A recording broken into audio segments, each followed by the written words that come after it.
Welcome everybody to At the Forefront. We're delighted to be joined today by Jack and Noah from Youngwilders, who are a fantastic example of the types of charities and social enterprises that at the Fore we are finding and investing unrestricted funding and skills in, which we convene from a range of partners, businesses and other organisations who want to get involved in sharing their resources and their expertise.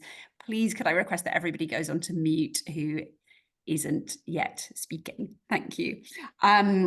So Youngwilders are, I'm really happy to be joined by them today, particularly because at the Fore we are at the moment exploring the possibility of launching a specific sustainability fund to really emphasize and accelerate organisations like theirs in order to obviously address that small thing that we're all facing called the climate crisis.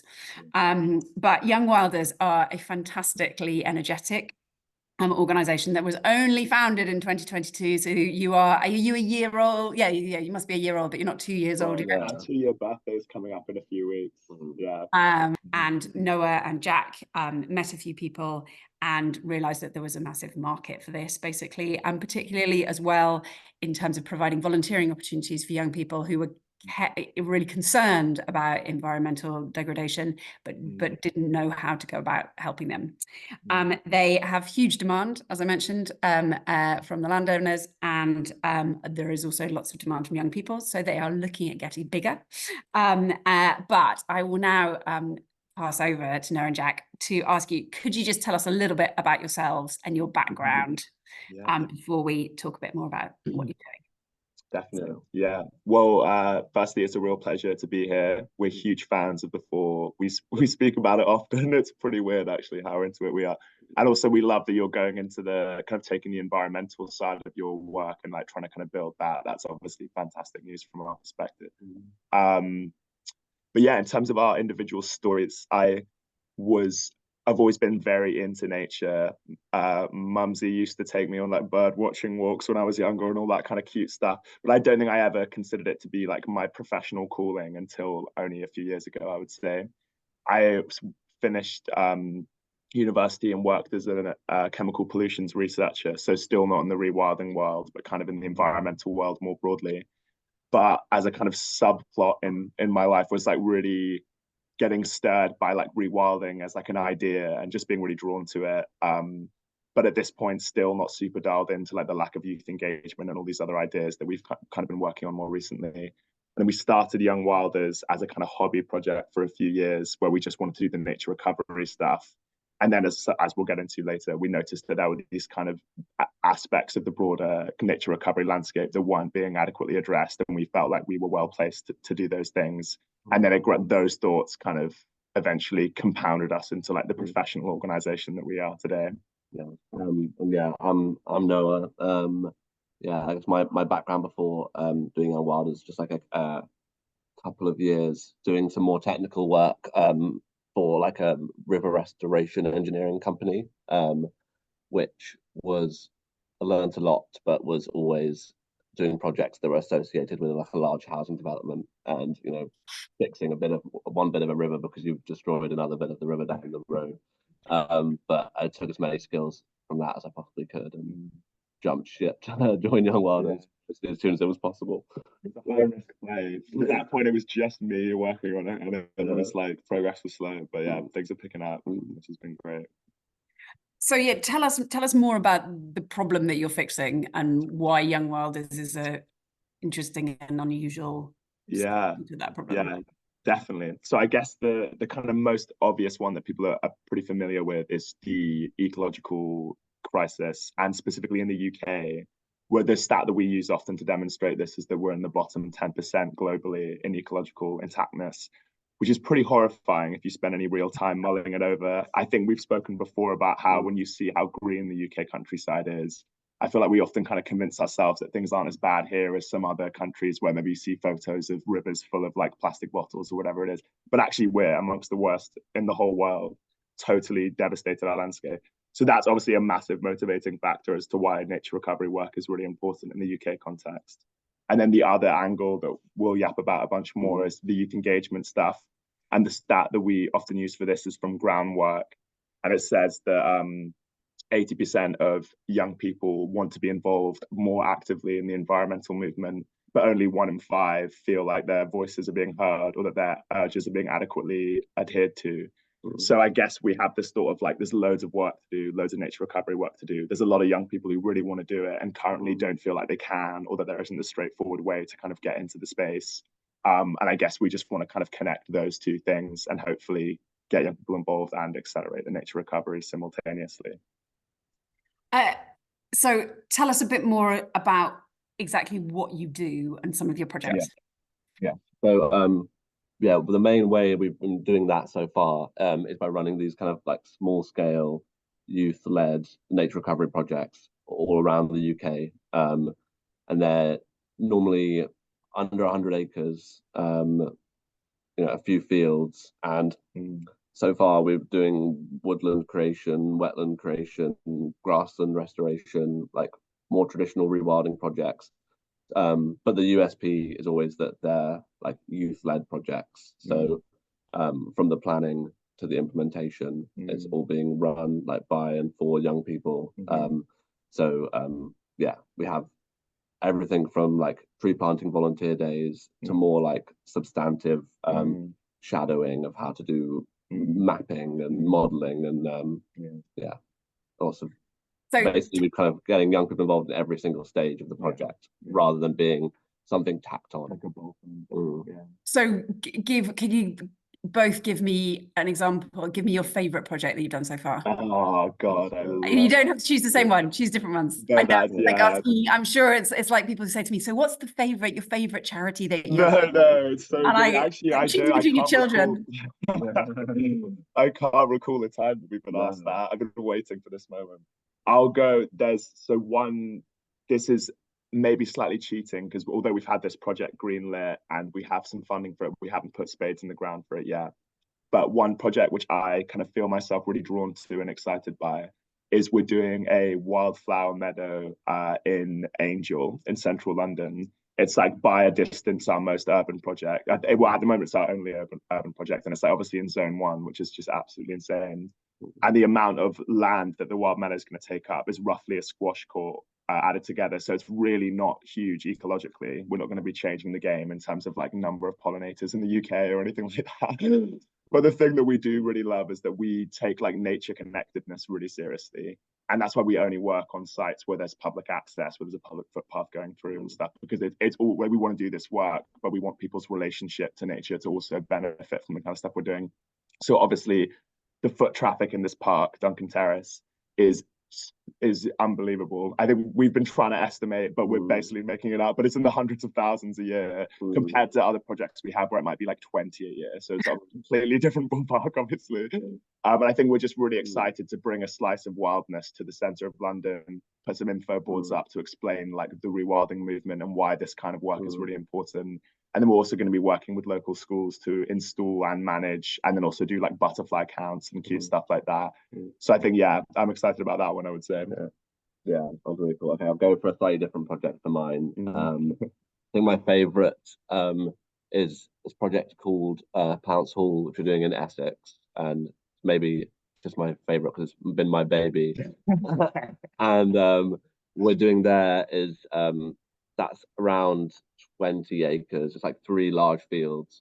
And we're trying to create something called a woodland pasture ecosystem, which is kind of like a low density woodland with small pockets of trees and then pockets of grassland like interwoven. And I think the reason why I like it so much is because firstly, the baseline in the fields was so low. So in their current state, the fields were they were taking a hay crop from them, but then often having to burn the hay because animals didn't even want to eat it. So I think that was obviously a huge motivating factor to try and change that setup. And I think we've currently planted about 1,500 trees on that site, engaging about like 80 young people maybe have come to visit that project already, and it's only been happening for a year. It's all fully funded for the next 2 years, and like it's already that the visual change has been so strong. It's a really cool, great public access to. That one's awesome. So how do people find you if they are wanting to, well, both sides, if they're a landowner, and do you work with, I mean, I'm assuming that like the London, that's going to be maybe the council that owns Duncan Downs, whereas councils as well. Others will be private landlords. How do they find you, and also how do the young people find you? So I suppose we're still kind of working out how people find us, but our Instagram for the young people, we have our Instagram, which is where most of the volunteers, especially just volunteers who come for a single day's activities, most of them find us through that. We also have a TikTok, which we've got started up recently, which is going to fill a similar role for slightly more long form involvement, because you'll have had us yapping about the substantive involvement. So we want to do these days because they're just really fun. They're great community building. Also, you get a lot of work done. But then we want to have this kind of involvement where you have decision-making control over the land and you really feel ownership and stewardship on the land. And that for that kind of engagement, we've tended to use this Telegram channel, which we're still kind of like streamlining. But basically, we work with Rewilding Europe. And when young people approach them who are interested in getting into the scene professionally, they often direct them to us. And that's how we found a few people for this more like long-form involvement stuff. For the landowners. For the landowners, I think, we just have people, it's kind of spreading word of mouth. We chuck our name around as much as we can. We were on BBC Radio Shropshire the other day. And like just through our website and through our social media. And then now we kind of have, we've had 4 landowners reach out this month for some help. And like we have a big form on our website where you can click, I have land, I need help. And that's kind of where most people come from. I had lunch, not yesterday, the day before, with Stephen Dawson, who had lunch with you the day before. What a small world, isn't it? That is surreal. Wow. He's brilliant. He's a complete superstar. He was our like first major supporter, so we owe him a lot. He didn't realize that, and I think he was really pleased when he found out that there's a really That's so cool. So the word of mouth, it's a very powerful thing.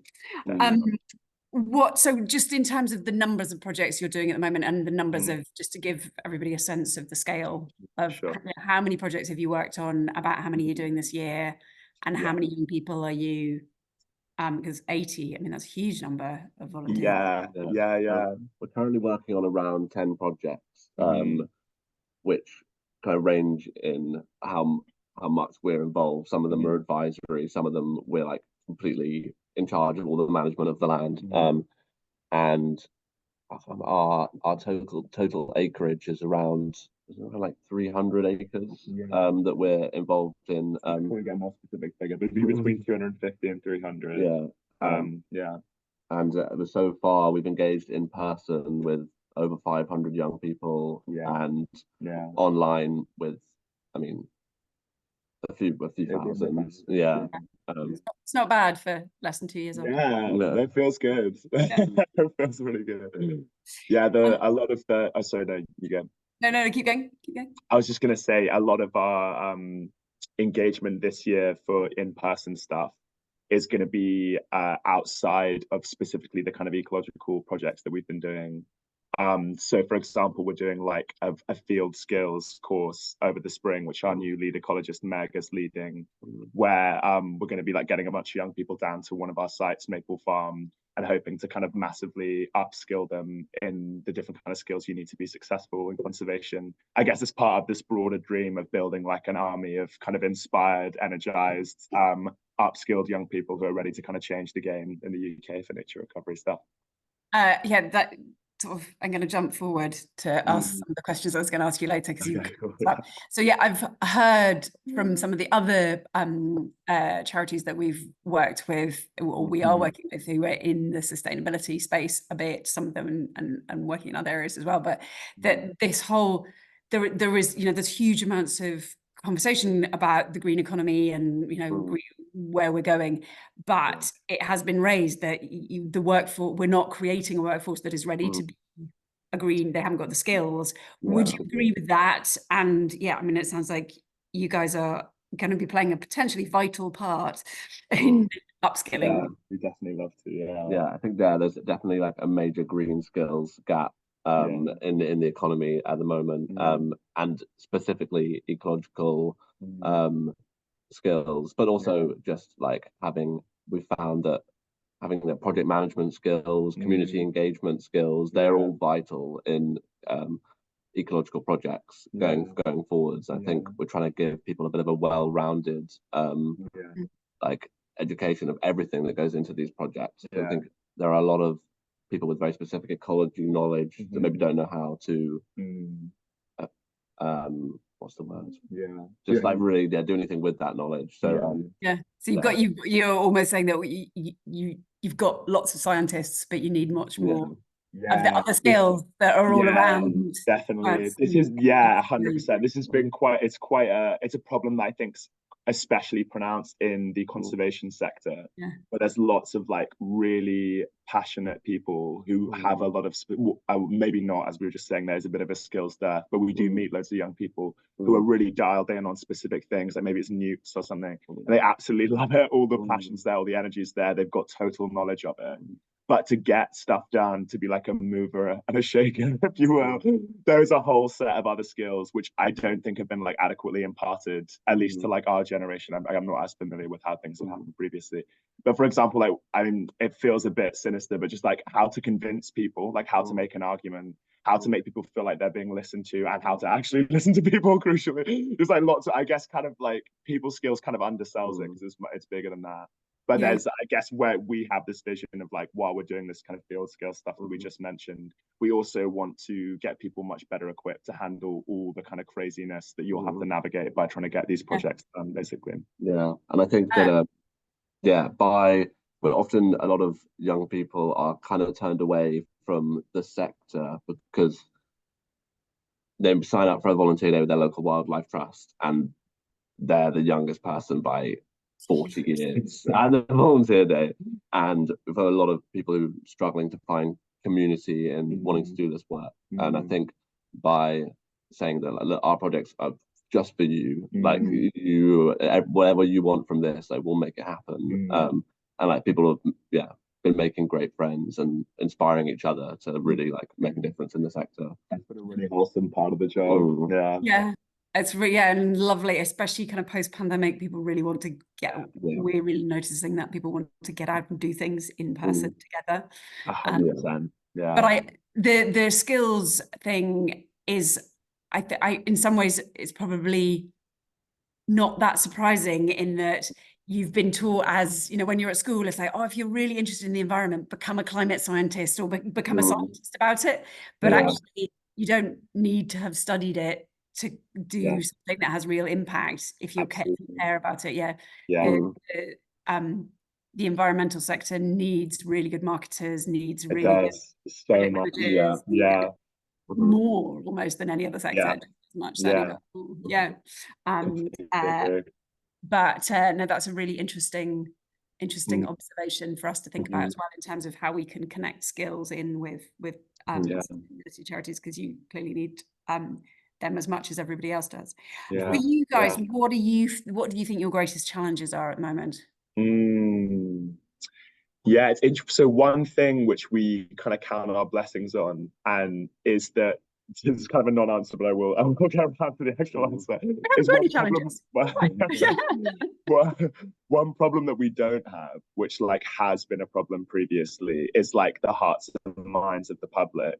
So like people really understand that, this is very interestingly very specific to the UK, that rewilding is like broadly appreciated, and that even people that don't like it understand it has some value. Lots of other countries, it's much more of a toxic term, or it doesn't exist as a term at all.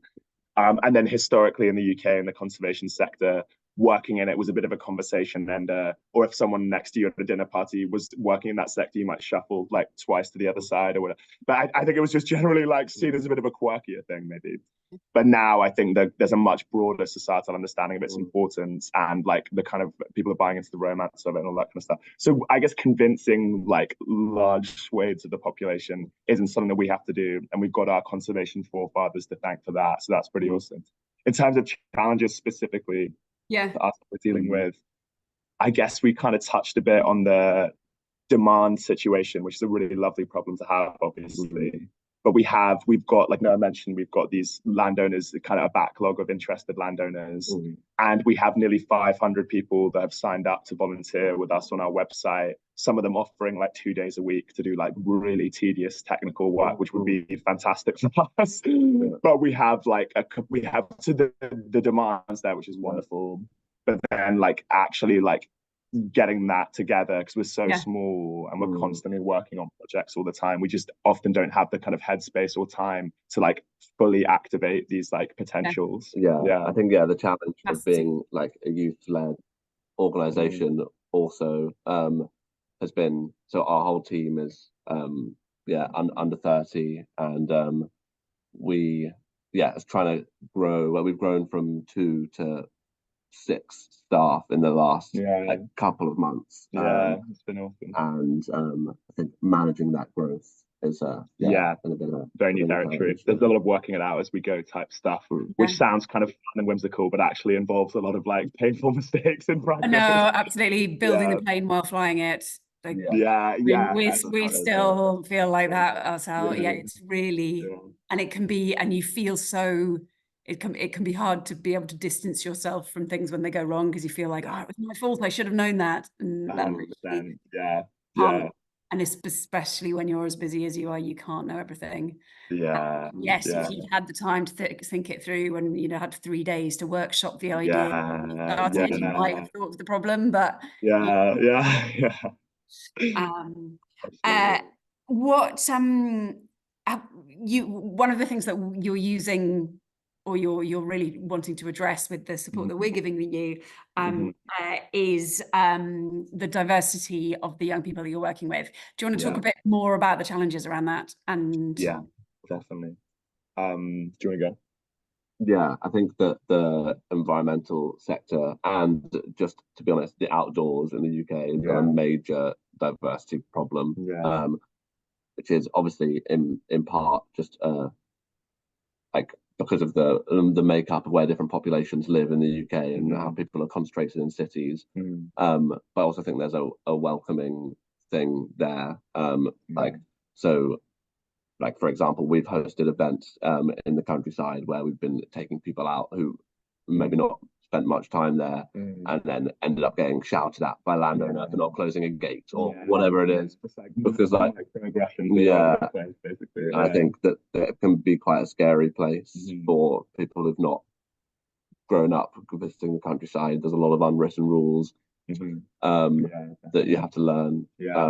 There's also quite big like economic barriers, specifically in the conservation sector, because I don't know how many people are familiar with this, but the amount of free work that's expected of you is unbelievable. It's absolutely unique as a job, in the sense that you can work full time for a year unpaid, and that's the norm. Like, you wouldn't even get a wow if you said that in a room full of young conservationists.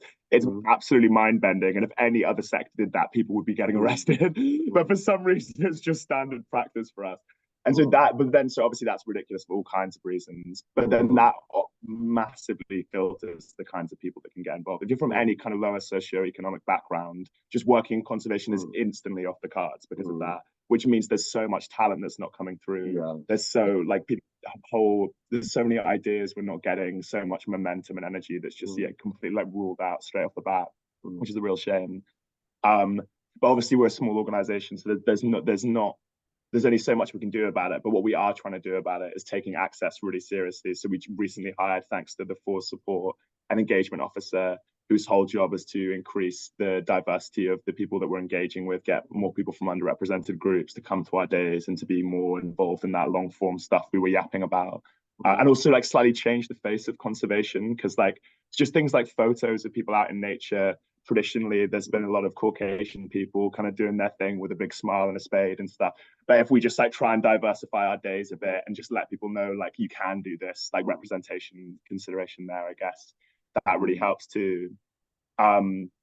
Yeah, but it's a really deeply ingrained issue. Obviously we're going to try our best, but ultimately we're kind of just 6 people in a small room in an abandoned building right now. At the moment, you're only 6. Yeah, that's true. That's true. But yeah, I had no idea that it was still so acceptable in the conservation sector to have, you know, essentially long-term unpaid work happening. There was Most sectors that's no longer okay. Paid opportunities are very rare. Yeah. Even our part-time role we were offering up had almost 100 applicants for. And all of those, and I say the majority of those applicants had done some long-form volunteering. And a lot of them, which was flattering and tragic in equal measure, were like, I'll still work for you, but just don't worry about paying me. We had that email from a few people that applied, and obviously like your like kind of business mind is like, ooh, that sounds good, but then obviously you're like, hang on a sec, we can't do that. It's such a difficult dilemma when you're starting something up, and I've been in that situation in the past, and you are you know, you're desperate to get it off the ground and it's got massive social purpose and you really want to do it, but then definitely don't want to. Absolutely, we're very conscious of not contributing back to like the problems in the sector that we were trying to address. So some of our longer form volunteering efforts, we pay like a low bono, like even if it's just like £50 a month for you to transport, for you to be plus like some for their time and stuff. I think generally we still do volunteer stuff because some days it's just like a bunch of idiots going to one site having a fun day out, and people don't want to be paid for that because it kind of just changes the nature of the experience. But any time people are doing like really productive and slightly grueling stuff, we'll pay every time. Do you find when you talk to funders about that they are supportive of trying to change the status quo? It's really interesting. I would say I think people understand that it's a big issue, but it's one of those things where as long as people are willing to do it and kind of expect they'll have to, and they're organized, it's very hard for organizations to turn it down. So it's quite like there's a intractable aspect to the issue, although obviously hopefully we'll sort it out. But there's been a mix from different funders. Some like the Fore and others like recognize the value of that kind of unrestricted funding, and where you can choose to help bring people in and pay them a bit more, whereas others are definitely more bureaucratic and box ticking about you know, all they'll do is pay your receipts for your trees you planted. That makes it much more difficult. That's so true. I want to, we are supposed to be finishing it 1:45, so I want to make sure there's time for questions. We've had one question in the chat which I wonder if I might ask you to, from Nadine. Could you house listings for other areas? Does that, Nadine, do you want, does that need any more explanation as a question? Sorry, to expand on that, I was asking it when you were saying that you were inundated with volunteers wanting to go and do work. We are the other way around. We want, we've got work and ideas that we want to do, but we aren't attracting. You need troops. Yeah. Oh, definitely. We what organisation do you work for, Nadine? Maker's Muse, but we're down in South Devon, so we're not neighbours. Well, I mean, if you want to send us an email, I'll put my email address in the chat here. We can. Awesome. Let's definitely chat about this. We get people reaching out from all over the place. It would be really nice to direct some people that we can't help. Awesome. Thank you. Thanks, that's lovely if we've made a connection. One thing that I would like to ask a bit about is the challenges, or if you see this as being a challenge, of the abstract nature of what you're doing in terms of the impact of it. Is that, do you find that compared to, I don't know how well networked you are and small charities working in other spaces or other causes, but do you think it's harder for you to raise support because the impact that you're having is really hard to define? I mean, it's very clear, but putting it into numbers is difficult. Definitely. I'll speak on the ecological stuff, and do you want to mention like the Oscar situation? Yeah. So yeah, so we have so obviously we're doing like nature recovery, which in a sense feels like it would be a simple thing to measure, but it's so multifaceted and so like systemic that like we have a figure for the amount of trees that we've planted. It's just over 8,000. But that actually doesn't tell anywhere near the whole story, because we're not a tree planting charity. We're like an ecosystem restoration charity.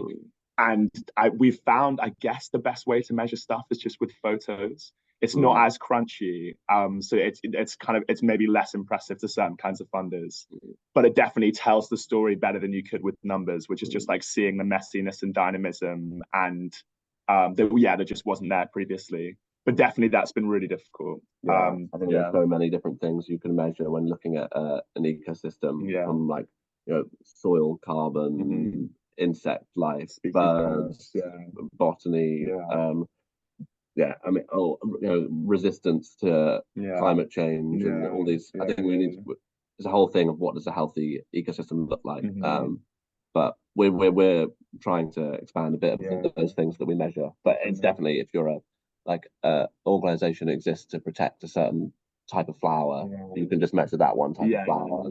Tree planting one. We're so jealous of the tree planting organizations because it's just such a straightforward metric. The other thing we should say is about climate stuff, because that inevitably is an aspect of what we do, because like healthier ecosystems absorb much more carbon. And we also noticed that's like just resonates with people because it's such a pressing issue right now. But that's really hard to measure for so many reasons. Like measuring how much carbon's been absorbed into an ecosystem is insanely difficult.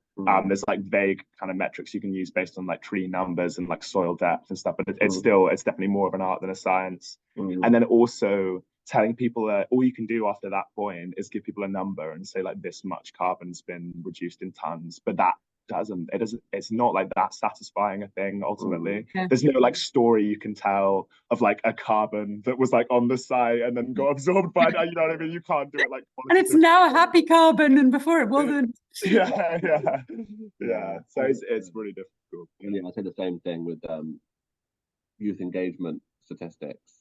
We can like rattle off numbers about like X number of like 100 people coming to our volunteer days, but I think we're trying to get better at telling the stories of people who, actually after coming to some of our festivals, either have like had a personal change or a professional change. I've had people who've like quit their jobs and said, actually, I'm going to try and do this because I've never met enough people doing it. But, that's really inspiring.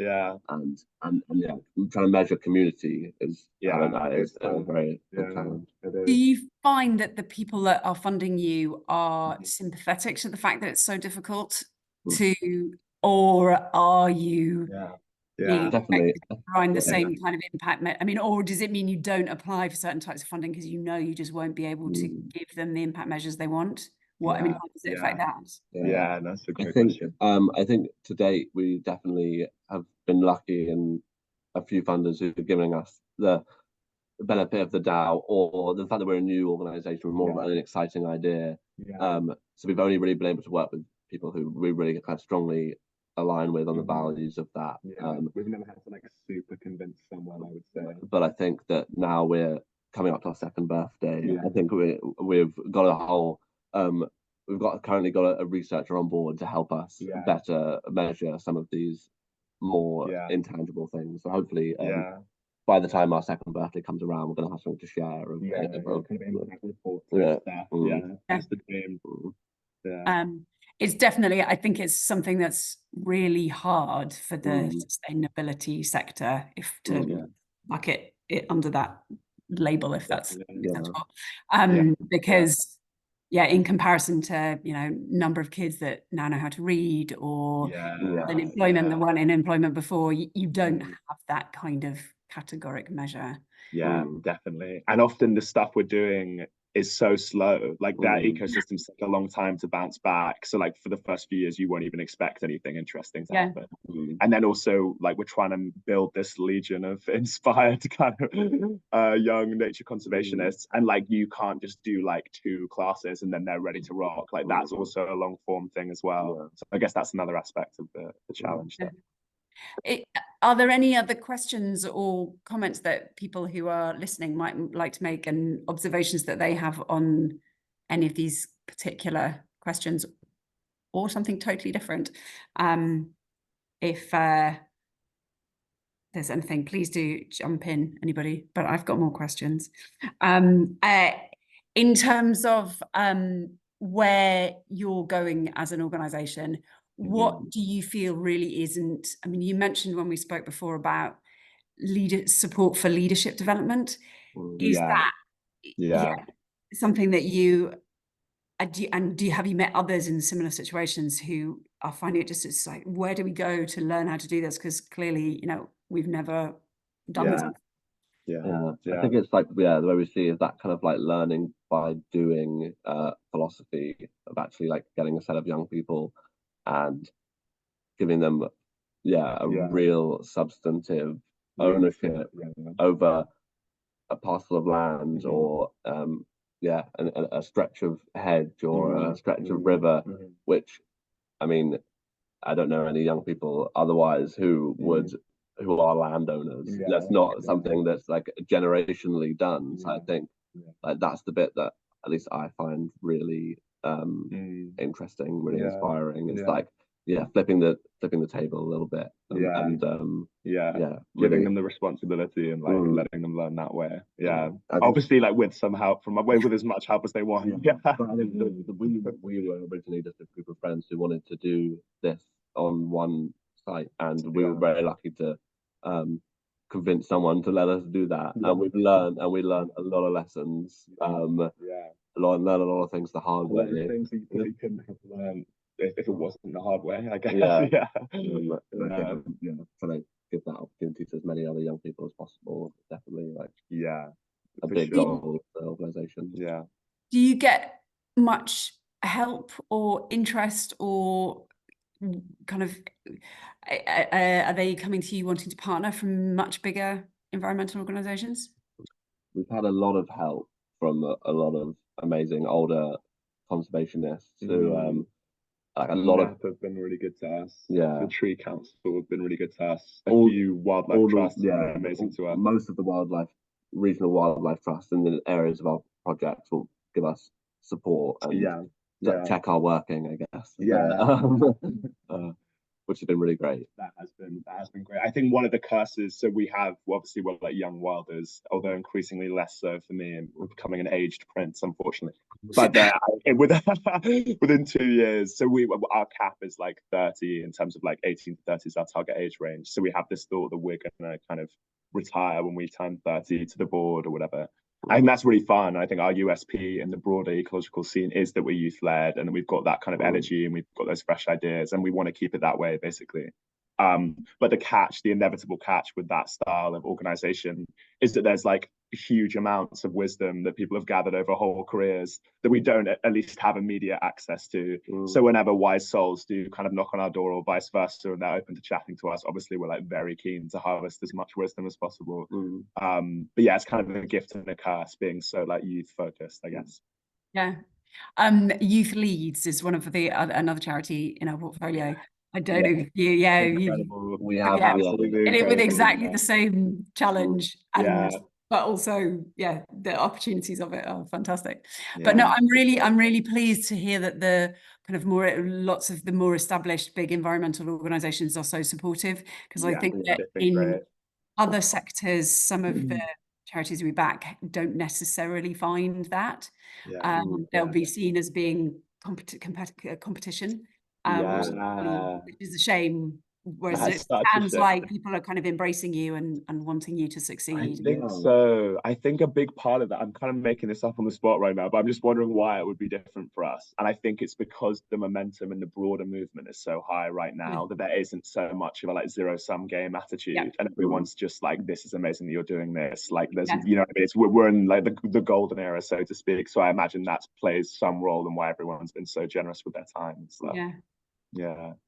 So what's next in terms of your immediate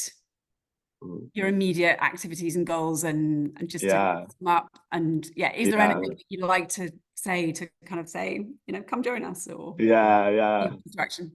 Yeah, definitely. Well, if you're a youth or know any youths who might be interested in this kind of stuff, then we have a volunteer sign up on our website, and we're about to send out a big survey to try this new system we're developing, where we're going to assign people into the kind of areas that they want to work in, and just kind of tap into that like 500 volunteer base that we've been like underutilizing so far. So that's all on our website. If you just want to see what we're up to, our Instagram is the place for that. So that's Youngwilders, as it's spelled there, with an underscore at the end. And then I think if we're doing it right and you're just in need of a pick-me-up, I think our plan with that is also that it's just kind of like radiating positivity, because we do a really positive, fun thing, and it is a real joy to share that with people. Yeah, and then in terms of immediate things coming up, we've as we say, we've just taken on our new engagement officer. We're kind of growing as a team, and we've got lots of events planned over the summer, like saying, lots of field skills lessons, a few camping weekends, an event at the Natural History Museum with all about young entomologists. We're very cute. We've got our stall at Glastonbury Festival, so if anyone happens to end up there, swing by the Green Future stage. We'll be chatting all day, so just come anytime. And much more. And then at the end of the summer, we do a big rewilding youth festival held at the Nep Estate, which is like 100 young people camping for a weekend and learning lots. That's probably that's the main event. Philosophically, the only thing I would add to that is that I think we've been it's been quite an informal organization. Like we've been getting lots of stuff done because Noah and I kind of know each other's brains well and stuff. But now we're in this expansion moment, and we've just moved into our freaky office space and stuff. I think we're at a really interesting time where we're just kind of mechanizing a bit more and like paying for fancy software to make ourselves more efficient. And that's been kind of exciting. It's like a really like feeling more and more legit, and that's awesome. Yeah. Well, it sounds like there are huge numbers of exciting things ahead, and your energy is just completely contagious. Thank you so much for talking to me today. And if there's anyone who wants to stay on afterwards to ask a question that hasn't been able to come on camera now, please do. But Noah and Jack, we're so thrilled to be working with you, and we can't wait to see what is happening next. And thank you very much. Have a lovely weekend. Thank you so much. Thank you. It's been awesome.